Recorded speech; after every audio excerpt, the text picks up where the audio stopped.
Hello students, let's read this chapter once again and understand this chapter. 3 questions. Now 3 questions is written by one of the greatest Russian novelist, Leo Tolstoy.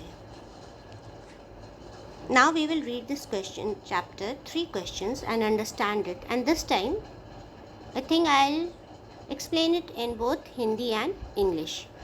Okay, so that I think it will be clear to some of the students who are still not able to understand, to make their concepts clearer and help each and every person to understand the story. So 3 questions is the story. Now, the thought came to a certain king that he would never fail if he knew 3 things. These 3 things were: what is the right time to begin something, which people should he listen to, what is the most important thing for him to do. So, एक बार एक ख्याल आया एक राजा को कि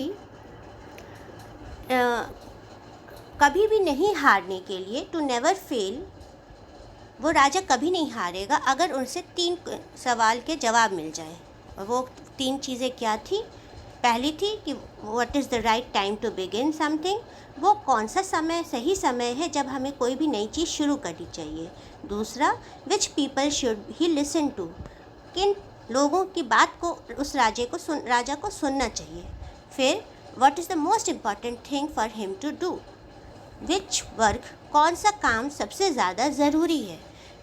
the king therefore, सो ये 3 चीज़ें अगर राजा को पता चल जाए, तो इन 3 चीज़ों का जवाब मिल जाए राजा को, तो वो कभी नहीं किसी भी चीज़ में हारेगी. तो the king therefore sent messengers throughout his kingdom, promising a large sum of money to anyone who would answer these 3 questions. इसलिए राजा ने अपने मैसेंजर्स को, जो खबरें पहुंचाता है, सब तरफ उन्होंने भेजा, हर तरफ अपने किंगडम के चारों तरफ, और ये वचन दिया, प्रॉमिस किया कि बहुत ही ज़्यादा पैसे बांटेंगे, उनको अवार्ड में देंगे जो भी वो तीनों क्वेश्चंस के जवाब दे देंगे. Many wise men came to the king, but they all answered his questions differently. बहुत सारे समझदार लोग आए, बहुत ज्ञानी लोग आए, पर उनके आंसर से सब आंसर्स अलग अलग जवाब थे. और in this reply to the first question, किसी ने पहले क्वेश्चन के जवाब में क्या बोला? Some said the king must prepare a timetable and then follow it strictly. तो कुछ लोगों ने बोला कि राजा को एक टाइम टेबल बना लेना चाहिए और एकदम उसके हिसाब से बहुत स्ट्रिक्टली चलना चाहिए. Only in this way they said could he do everything at its proper time. So बस इसी तरह से केवल राजा सही तरीके से अपना सही समय पर कोई भी काम कर सकते हैं. Others said that it was impossible to decide in advance the right time for doing something. दूसरों ने बोला कि ऐसा तो हो ही नहीं सकता है कि कोई भी पहले से डिसाइड कर ले, इन एडवांस डिसाइड कर ले कि कौन सा समय सही है किसी भी काम को करने के लिए. The king should notice all that was going on, avoid foolish pleasures and always do whatever seemed necessary at that time. So उन्होंने बोला कि ऐसा तो हो ही नहीं सकता, इससे अच्छा है कि राजा हर चीज़ में ध्यान देता रहे कि क्या काम चल रहा है, what he should notice, and avoid foolish pleasures means सारे जो अननेसेसरी की बेवकूफ़ियाँ हैं, आराम करना, इन सब को छोड़ करके should always do whatever seemed necessary at that time, उस टाइम में क्या ज़रूरी है वो काम ज़रूर करना चाहिए. Yet others said that the king needed a council of wise men who would help him act at the proper time. और कुछ और थे जो बोल रहे थे कि राजा को एक ग्रुप ऑफ मिनिस्टर्स चाहिए, समझदार लोग चाहिए जो उनको हेल्प करेंगे लोगों को सही समय पे सही काम करने के लिए. This was because one man would find it impossible to decide correctly. क्योंकि एक इंसान के लिए सही काम को डिसाइड करना वो बिल्कुल असंभव था, इम्पॉसिबल था. इसलिए उनको विदाउट हेल्प ऑफ, इसलिए उनको दूसरे की मदद लेनी पड़ेगी। The right time for every action, so ताकि उसको उनको पता चल सके कि सही समय क्या है हर किसी सही काम के लिए। But then others said that there were some things which could be urgent, पर कुछ लोगों ने बोला कि यहाँ पे कुछ चीज़ें ऐसी भी हैं जो बहुत ज़रूरी हैं, उस टाइम आप दूसरे से जाकर पूछ नहीं सकते। So these things could not wait for the decision of the council, so इन सब चीज़ों के लिए आप किसी काउंसिल के ऊपर निर्भर नहीं हो सकते हैं। In order to decide the right time for doing something it is necessary to look in to the future.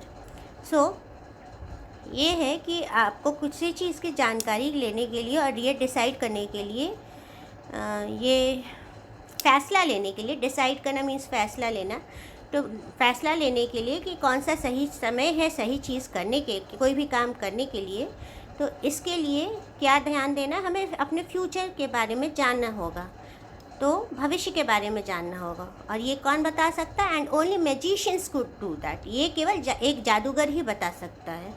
So the king therefore would have to go to the magician, इसलिए राजा को जादूगर के पास जाना चाहिए। In their answers to the second question, अब second question की बात आती है।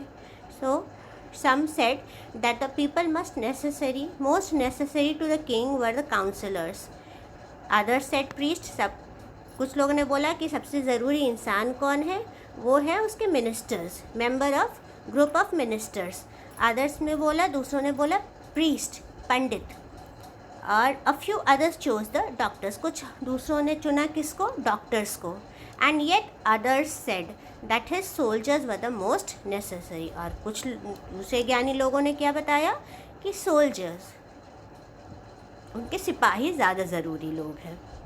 टू द थर्ड क्वेश्चन था कौन सा काम सबसे ज़रूरी है, और उसका आंसर उन लोगों ने दिया सम सेड साइंस, कुछ लोगों ने बोला साइंस सबसे ज़रूरी है, दूसरे ने बोला फाइटिंग, एक राजा के लिए लड़ना, युद्ध करना ज़्यादा ज़रूरी है, और कुछ लोगों ने बोला रिलीजियस वर्शिप मीन्स पूजा पाठ करना, इन सब चीज़, ये सब चीज़ें ज़्यादा ज़रूरी है। As the answers to this questions were so different the king was not satisfied and gave no reward.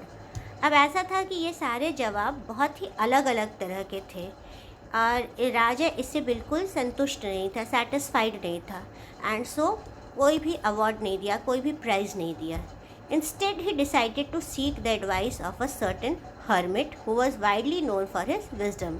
इसकी जगह, इन सब जवाबों पर विश्वास करने की जगह, संतुष्ट होने की जगह, वो उन्होंने डिसाइड किया, उन्होंने फ़ैसला लिया कि वो जाएंगे एक हर्मिट के पास। एक हर्मिट है कि एक ज्ञानी इंसान है जो बिल्कुल अकेला रहता है, सब लोगों के साथ जाकर मिलकर नहीं रहता है, और बहुत अकेला रहता है और बहुत ही साधारण ज़िंदगी जीता है, लेकिन बहुत लोगों के साथ मिलता नहीं है।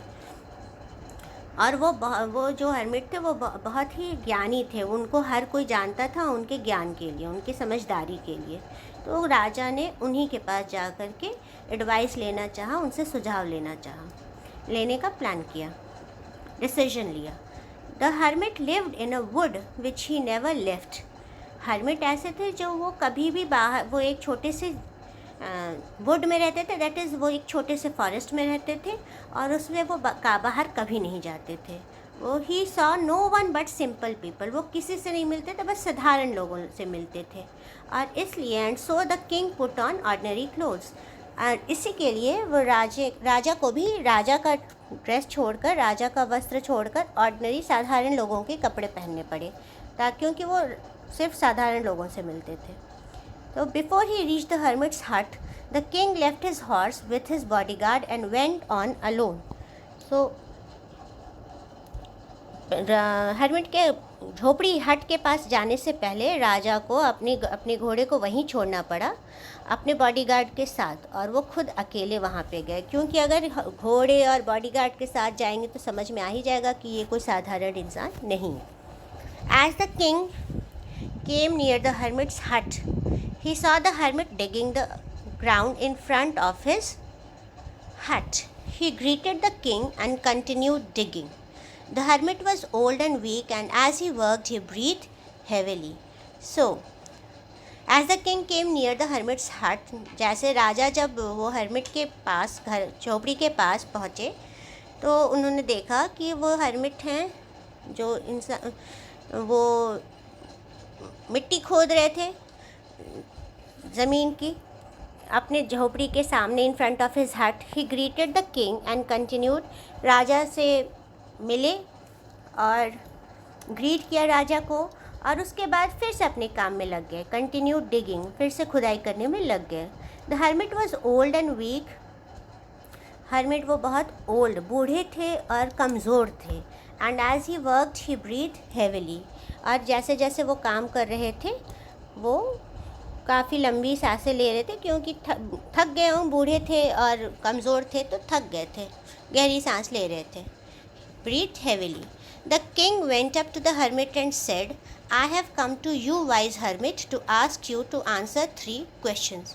राजा ने बोला कि मैं आपके पास आया हूँ समझदार hermit,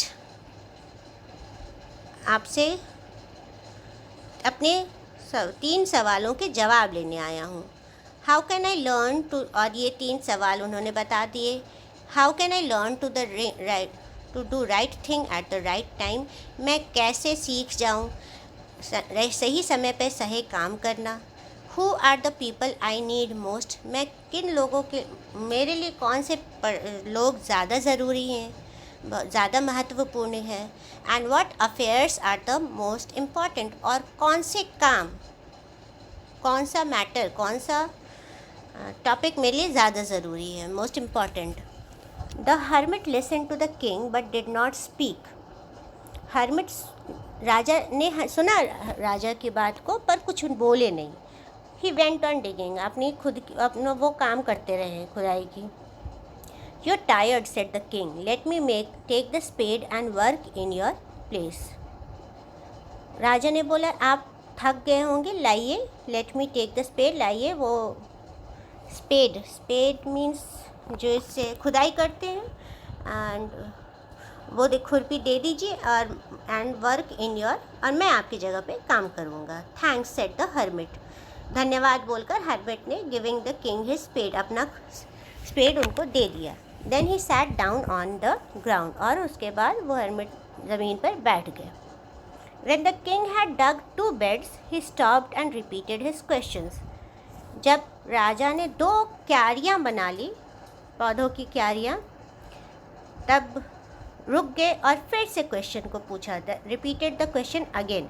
the hermit gave no answer, the hermit, उन्होंने कोई जवाब नहीं दिया, बस खड़े हो गए। Stretching out his hand for the spade, और हाथ बढ़ा दिया स्पेड के लिए कि now, and said now you rest and let me work, और बोला कि अब आप आराम कीजिए और मुझे काम करने दीजिए।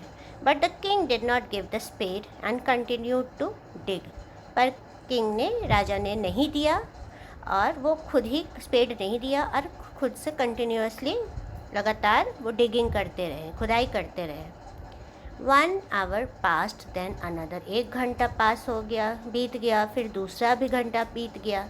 द सन वेंट डाउन, मतलब समय बीतता गया। The sun went down behind the trees and at last the king stuck the spade into the ground and said, the sun, सूरज अस्त होने लगा, पेड़ के पीछे छुपने लगा, और राजा फिर एट लास्ट, अंत में राजा ने वो स्पेड को ज़मीन पे ऐसे फंसा दिया, थोड़े फोर्स से, stuck the spade into the ground, खड़ा कर दिया ग्राउंड में, और बोला I came to you wise man for, means अब राजा का पेशेंस ख़त्म हो रहा था, अब धीरज ख़त्म हो रहा था, तो अब उन्होंने बोला कि मैं आया यहाँ पे, I came to you wise man, समझदार इंसान, कि मैं आया कि मुझे आपसे जवाब चाहिए था, for an answer to my questions.